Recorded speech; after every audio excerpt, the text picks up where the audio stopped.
Rumah mantan Kades Bukit Batu digeledah penyidik Kejaksaan Negeri Kabupaten Oki karena kini Kejari Oki sedang melakukan penyidikan atas kasus korupsi dana PAD yang merugikan negara sebesar 9,6 miliar rupiah.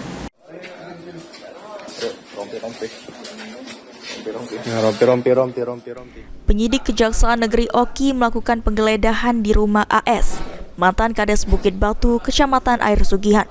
Penggeledahan dilakukan atas dugaan penyalahgunaan dana pendapatan asli daerah hasil kerjasama plasma sawit di atas tanah kas desa tahun 2015-2021. Kasitipsus Kejari Oki Eko Nurlianto mengatakan, berdasarkan perintah Kejari Oki, penggeledahan dilakukan selama 2 hari di 2 rumah.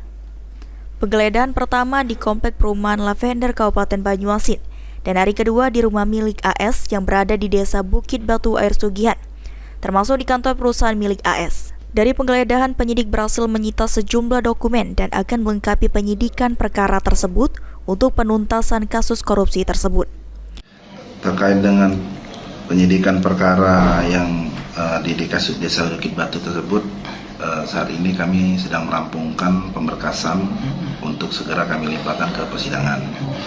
Dan baru-baru ini juga kami sudah melakukan penggeledahan dan penyitaan terhadap beberapa barang bukti yang kami perlukan untuk melengkapi bukti di penyidikan.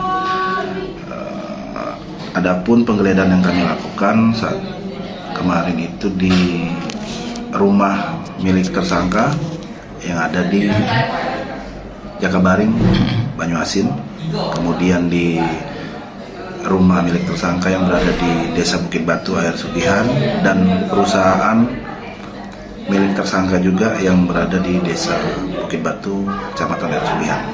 Di dalam penggeledahan tersebut kami berhasil melakukan penyitaan terhadap beberapa dokumen yang dapat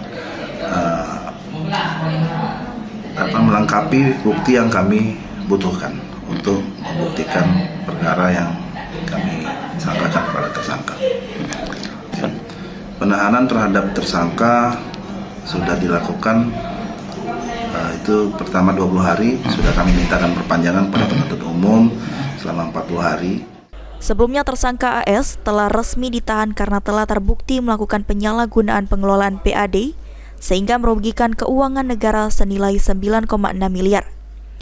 Masa penahanan sudah dilakukan selama 20 hari dan sudah diajukan perpanjangan penahanan selama 40 hari ke penuntut umum. Tersangka dijerat dengan pasal 2 ayat 1 dan atau pasal 3 junto pasal 18 Undang-Undang Nomor 31 Tahun 2001 tentang tindak pidana korupsi dengan ancaman minimal 1 tahun, maksimal hukuman kurungan seumur hidup. Novan Wijaya, PAL TV.